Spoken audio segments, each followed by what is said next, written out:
Started as, dude, I just want it to be a conversation. That's what I truly want this to be. Like, Sure. even if we have an introduction, it's cool. But see, like, introduction sounds weird. Sup? Tune in to Broken Statues. What up? David and Julian. It is Thursday, November 1st. Welcome. We are doing this for the purpose of giving you guys an in-depth perspective of the documentary series of Julian. Yeah, buddy. It is a huge, I think, a huge project. It's not a one-done deal. So we're going to give you an in-depth of who we are and a little bit of an idea of like what we're doing with this whole thing. Because there's a lot of questions. Yeah, most definitely. And it definitely is an in-depth project, that's for sure. We were taken by surprise at exactly how in-depth it was going to be, but you know, after a year's time, we were finally able to push that first episode out. So yeah, we're just kind of gonna give you guys a little in-depth into what went in the first episode. We met 2.5 years ago, approximately. So in 2017, right? It was Your accident was 2016. I met you shortly after your accident, but we weren't friends, right? Yeah. Well, we had met a few times. No, he wasn't friends with me. But yeah, no, I used to think that me and David didn't have anything in common, so we just didn't float in the same boat.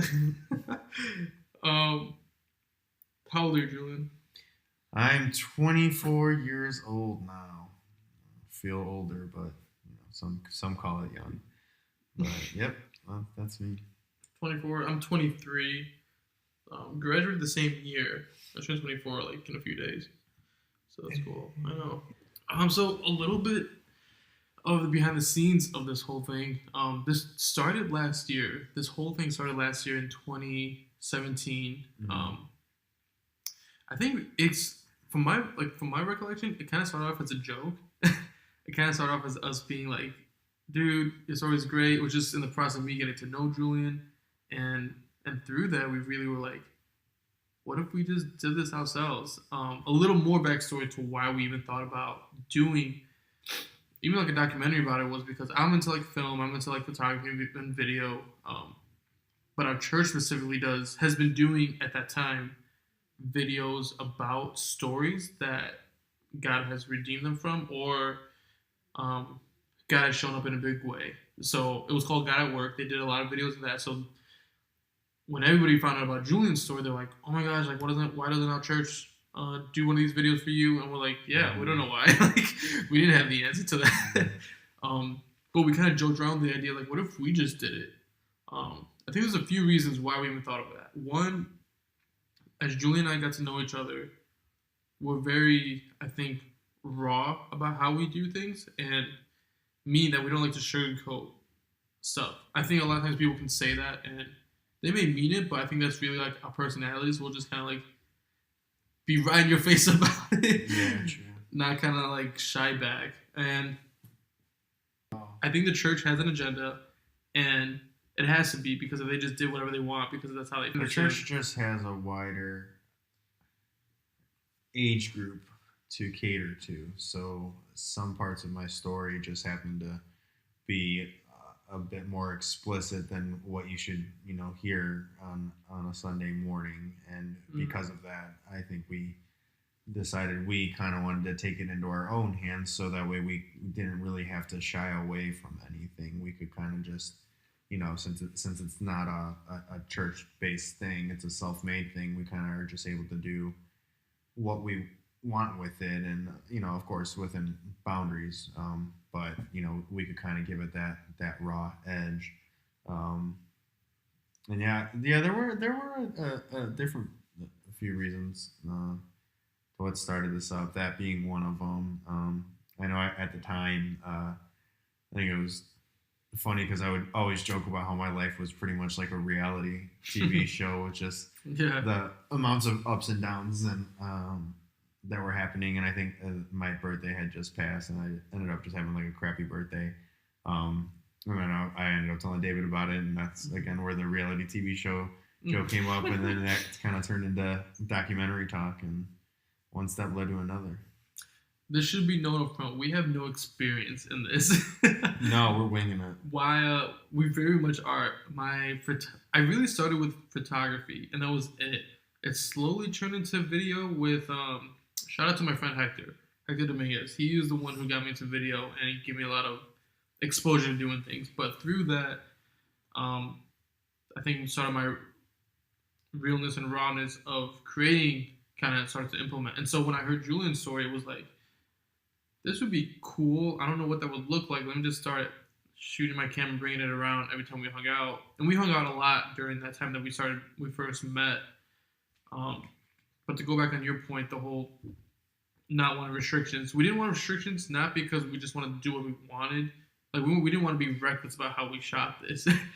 But I think Julian said it best. We understood we had an audience for this kind of story. And we still think anybody can watch it. There's not like at least I wouldn't say there's an age group, right? There's not like an age restriction. Maybe in particular episodes we might like. I mean, there are things that'll be talked about within the story that just, a 7-year-old doesn't need to hear the same thing that a 17-year-old needs to hear. You're at different points in your life. And, and yeah, because of that, I totally lost my train of thought of what I was saying. 17-year-old not supposed to hear what a 7-year-old. Yeah, there's no specific age group. I definitely think there are points in my story that cater to an older crowd, but there are multiple points in the story and just different things that people can grasp and hopefully it just resonates with them. Yeah, something you guys should know: we are also sitting on the floor, about a foot apart from each other. It's cute. Speaking into one microphone. It's pretty cute. This is our situation at the moment. So the idea sparked. We started doing it. We were pretty far. Not far. We got a pretty good dent into the progress of our documentary. So we started like promoting it kind of like already. We were like pretty anxious. I was anxious. I wanted to be done with this whole thing in like 4 or 5 months. I was just like real fast. That didn't happen. 4 or 5 months, we were like, we have no idea what we're doing. And Julian actually hit it on the spot. I was like, dude, I think this will take a year. Inside, I was just kind of pissed. I'm like, I don't want to do this for a year. Like, it seemed pretty long. That's gonna take forever. But I think through that, a lot came from waiting. We were talking about this, I think, like a month ago. Like, a lot came positively that because we waited, we got a lot out of this. I mean, you guys got the actual product out of it. Honestly, for a bit of time there, it went pretty cold. The trail to finish this went pretty cold. David was working a lot. I was in school, which was taking up a ton of my time. Also taking care of my son. So it was really tough to just find time to even work on it for either of us. And then for a while, it actually wasn't even talked about. It wasn't until actually I don't even remember when I re-brought the idea back up to you. I think we kind of avoided talking about it because we knew we stopped, and at least personally, I was a little disappointed in just myself and the whole thing because I was disappointed in David too. I'm just kidding. He probably was though. I didn't want to stop it. I was really, really passionate about it. I wanted the best quality to come out of it, and since we went in such a large gap, the large gap we're talking about is probably like from February, March until like the summer, like August. Like August we started. So what's that? Like 7 months. Mm-hmm. That's a huge gap of like something we thought we were gonna be putting out, and we originally wanted this to be a one-shot take. We wanted this to be a 30 to 45-minute film about Julian's life. So that was the whole goal throughout the whole time. Julian came up with the idea of making it into episodes. And you kind of realized I had so many screw-ups in my life, there was no way we could fit it into 45 minutes. No, I'm just kidding. But, all joking aside, there is a lot of meat involved in the story, and it just was too much to try and really fit everything into a 45-minute block of time. I didn't really just want to skim the surface on anything. So, yeah, I think I was watching Last Chance U on Netflix, and it like sparked the idea, and I was like, well, hold on a minute, like what if we just did episodes, and like each episode was just like a different focal point and a different like point of my life. And fireworks went off in my head, and I thought I had the best idea in the world, and I was like, no, calm down, Julian. This might not even go over well with him. He might just still want to do like the long video. And then I remember bringing it up to David, and David was just like, dude, that's like awesome. And yeah, I mean, from there, it like kind of re-sparked the fire inside of us. It was like a totally rejuvenated feeling to get this going again. And then in a matter of like a couple weeks after that, we sat down, did the outline for the first episode. Basically made a kind of like a what was it called? Like a structured sheet? I don't even A script outline? Yeah, it was like a script outline, basically with everything that we wanted in the episode, everything we needed to get to make the episode happen, everything that we need to accomplish in order to do so. So after that, we went out, we got what we needed. We had to rent a special camera.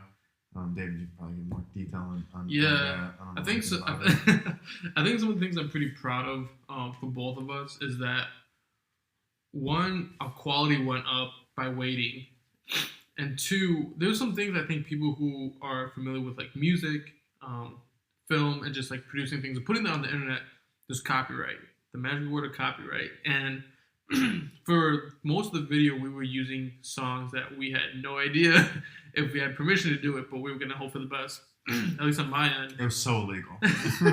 Basically. And so, like, one of my fears was if we were going to put this out and it was good and we loved it, blah, blah, but it got flagged down on YouTube, it was like all that hard work went to waste. So that was always something I didn't know how to, like, navigate.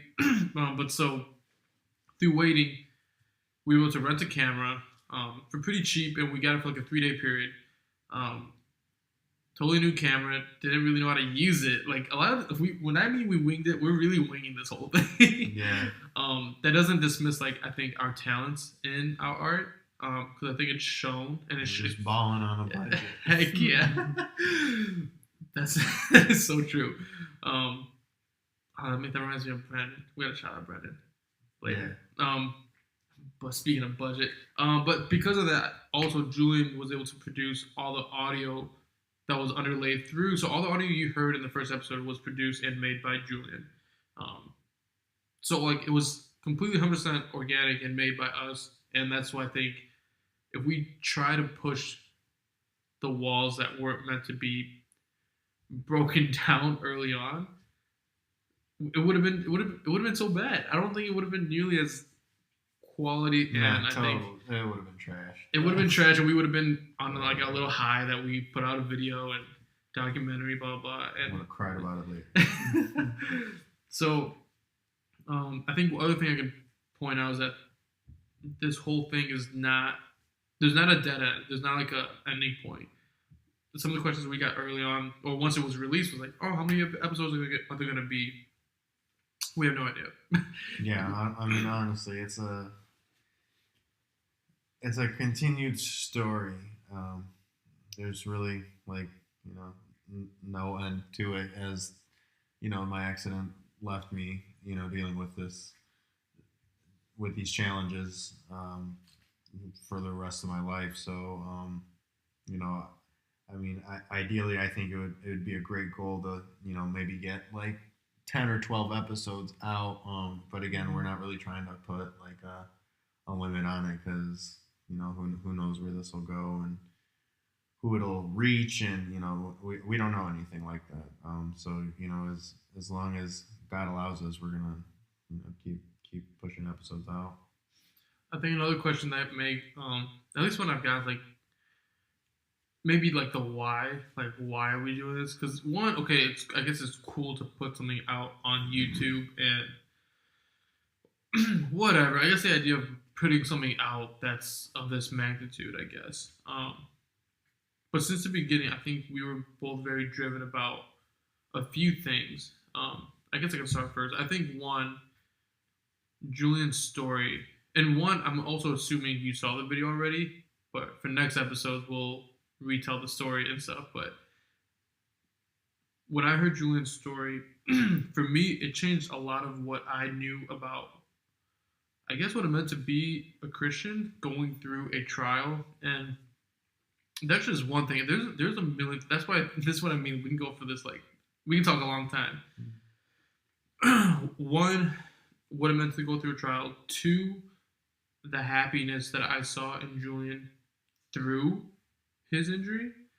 And granted, I still don't know him that well at this point, but I think when I even got to know him, what the idea of endurance meant, and this is almost like, and sometimes I say this like when I tell stories, but like aside from like the spirituality of it, seeing someone to be so, I guess, have a positive outlook and still be loving and grateful for things while a lot has been taken from you is like a world changer of seeing how people can appreciate life, and it makes you like re-evaluate and look, like it just kind of makes yourself look in the mirror and like you do not have a reason to be grateful. Not that it's a guilt trip, and not that you should feel down, like, oh yeah, like stop being down about your life, but you want to ask questions, you want to see why, you want to get to know what even happened, and through that you see Christ in the middle of it, and you see Christ being the reason he is able to be the way he was. And clearly I'm seeing it just from the outside, so you get me seeing it, wanting to portray that image, and then also Julie and I being friends, we bounce ideas off each other, but also his experience bleeds through what my creative process wants to look like. So that's for me. There's a lot that you will get. We even got a huge response on the first episode, man, about like, wow, like this isn't that. And we've known this story for like, I mean, obviously you've known it since you've been in the accent, but I've known it since like a year and a half, 2 years already. So to resurface the story and to still get a response is amazing. But also the response isn't the purpose. I think a purpose is to have people looking to someone who went through a tragedy and make them realize that there is hope, and that a hope and the love that you show out of that hope comes from a God that we believe in. Yeah. Couldn't have said it better myself, man. Why do you want to put this video out? Or honestly, man, just well, let me ask you this. I'll ask you this. Does putting this out is kind of a big vulnerability aspect? I don't know if I asked you this outside of this, but does that scare you? Because you're being really vulnerable about your life. Yeah, no. I mean, yeah, no. I won't lie. I've never been one to like pictures or be in front of cameras and whatnot. So to go from that to, hey, Julian, let's make a documentary about anything and everything from your life. It's like a totally big change. But I think putting my fears aside, there's such a good story behind what has happened in my life and behind my accident, and I think it truly can just help out a lot of people in this world. And I don't necessarily mean just Christians or just simply non-Christians. I mean anyone. There are aspects in my story, that deal with depression, that deal with anxiety, that deal with drug addiction. It's there's a lot that has happened, and that a lot will resonate with a lot of different people. So if lately it seems to me, whether it's people that I personally know or people in Hollywood, it just seems that suicide is just going up and up and up at such a high rate that there are people out there who have felt how I've felt and just completely hopeless and lost and like nothing ever gets better. And I just want even if it's just one person that gets saved from that feeling. I just really want the story to resonate with people and help them and let them know that despite how bad it seems it can get, there's always there's always there's always hope. I think we live in a pretty hopeless society, or we put our hope in false things, and it never ends up panning out. So, yeah, my main thing was just to help somebody. That's really my goal. I really just want to be able to reach uh, that person's heart that feels like they're just too crap to change, or they're too far gone, or there's no point anymore. I want to help that person. I'll tell you what, man. I think vulnerability is is a very foreign thing.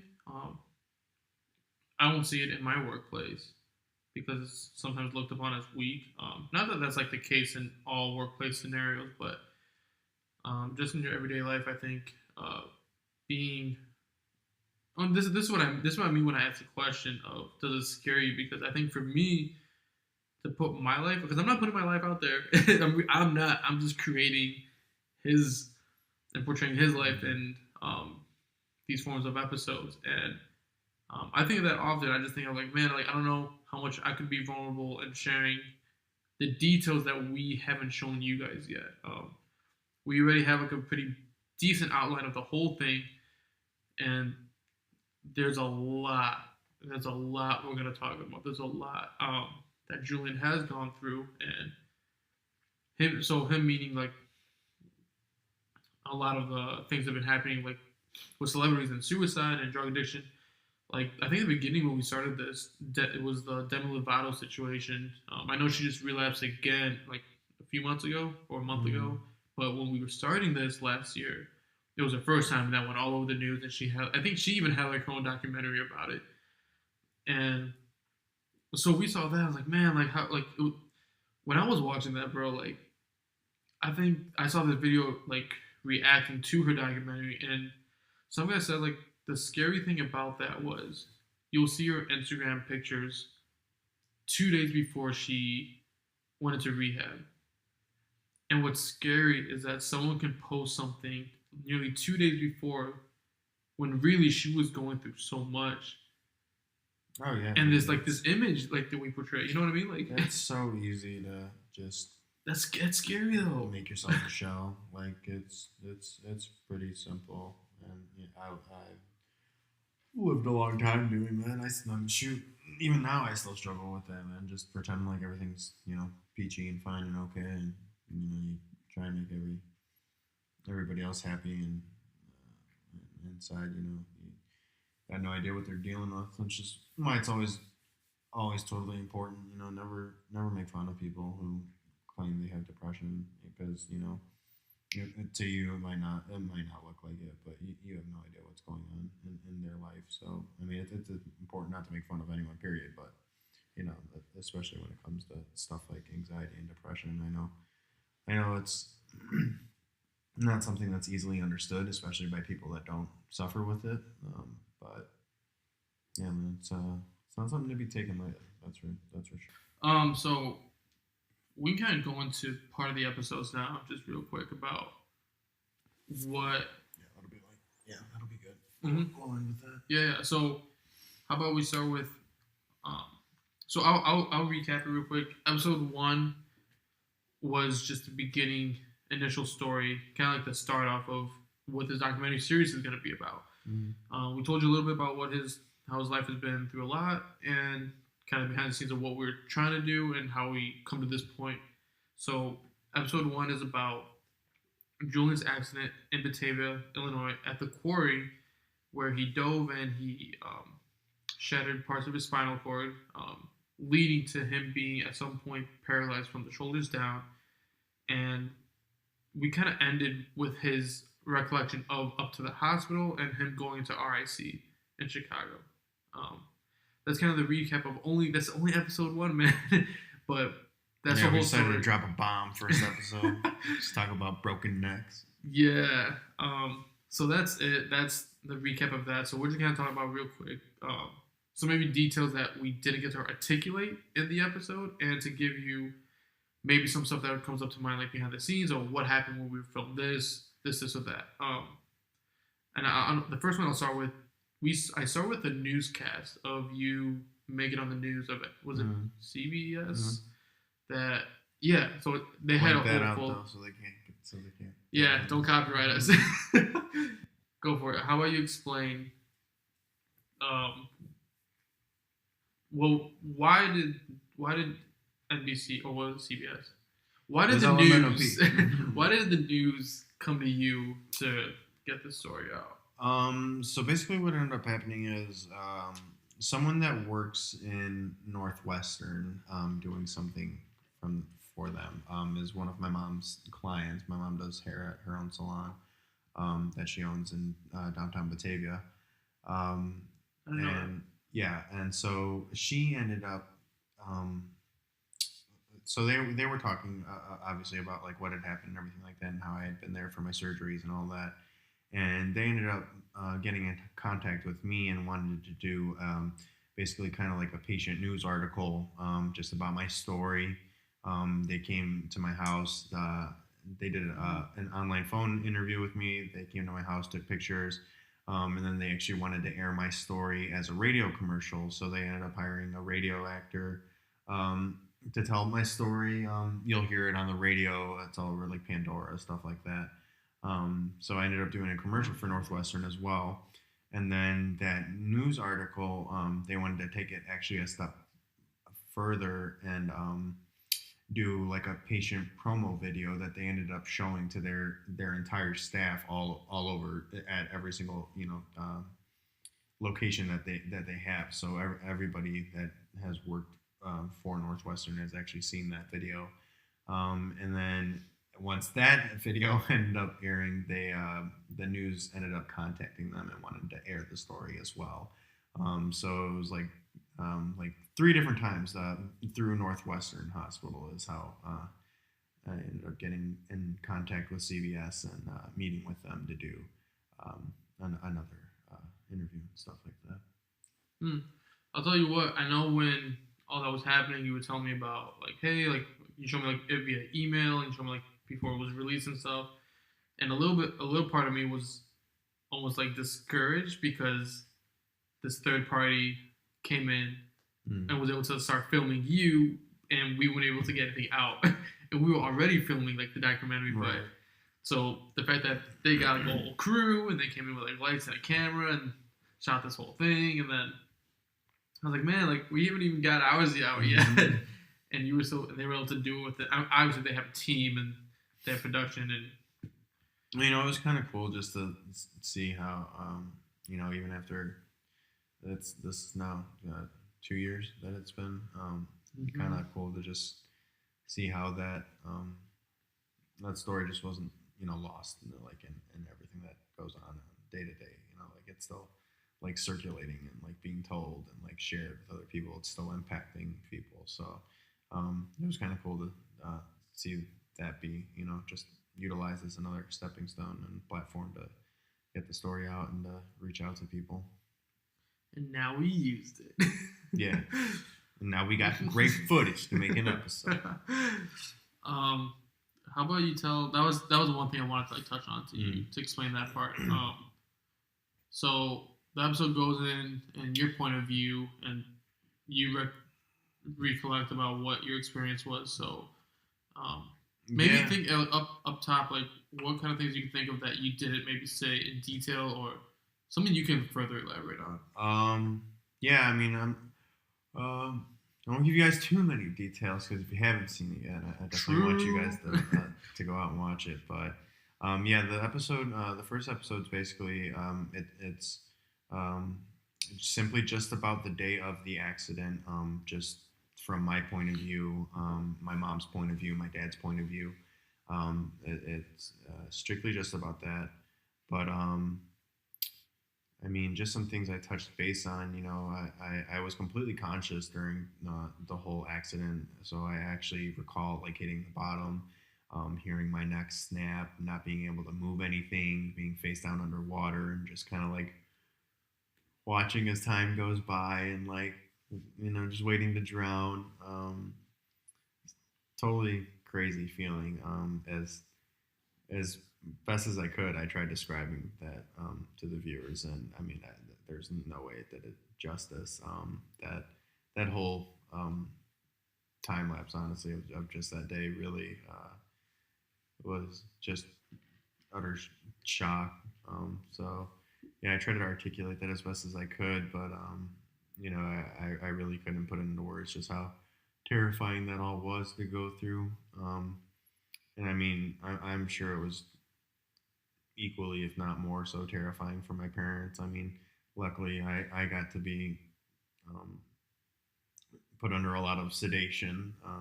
So because of the heavy sedation, I was knocked out for half of it, but they were awake and had to witness their child go through that. And I mean, me being a parent now, I don't even know how or if I could handle that. So um, yeah, the episode's just their experiences during that day, my experiences, the recollections that I can remember in between, coming in and out of consciousness, uh, just being in a immense amount of pain and yet not being able to feel anything at all. Totally, totally wild, man. And yeah, we kind of left you cliffhanging as I'm walking on the prairie path, uh, just kind of really reminiscing about my stay in the ICU. Um, so yeah, I'm really excited to start episode 2. Um, it was crazy. Before we end this, I just want to give a huge shout out to a good friend, Brennan. I mean, even before we put out feelers about maybe starting a GoFundMe to help us just continue making these episodes, because it does take time and money, two things we are short on all the time. um, but before we were even able to go forward with that, we had a friend, Brennan, who made just an incredibly shocking donation to help us make this next episode. And I was absolutely speechless when he gave that to us. It was just a true act of Christ hardened man, and that was a true representation of servanthood. That was so. Yeah, Brennan, thank you, man. And this next episode is definitely dedicated to you. Yeah, Brendan, thank you. I haven't even told you thank you in person yet, but here we are. You're the man, dude. Yeah. Real quick, what are we at? Let's say past 30. Okay, we're back now. That's cool. Yeah, past 30. Oh, my shoulders are killing me. Is that what it says? Where are we? Oh yeah, we're well past 30. We'll close it with this. So huge shout out to Brennan. One of the things we want to end with is, with us being able to put this out, we have our own brands. So this is almost a sort of a plug, but more just to give you guys an understanding how we were able to put this together. I have my own brand, my photography / videography brand, if you want to call it. It's called Gritty, and it's more specifically Gritty by Saad. And all my work will be related to that. I don't know what you want to call it. My brand, I guess. Mm-hmm. And so to Julian, his brand is, you go by what?